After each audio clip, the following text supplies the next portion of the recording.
आज ना माझ्या छातीमध्ये खूपच जास्त दुखायला लागलं होतं. हॅलो, हाय, मी प्रगती. तुमचं स्वागत आहे माझ्या आजच्या मिनी ब्लॉगमध्ये. तर झालं काय, मी तुम्हाला सांगते. माझी आई आणि माझी बहीण आली होती. त्यामुळे मी खूप जास्त खुश होती आणि मला वाटलंच नव्हतं माझ्यासोबत असं काहीतरी घडेल. स्वामी आणि समर्थाला माझी आई सांभाळत होती.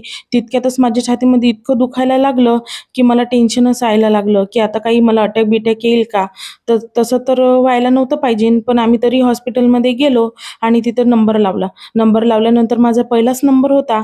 तसंच मी डॉक्टरांना सांगितलं, की माझ्या छातीमध्ये खूप जास्त दुखतंय.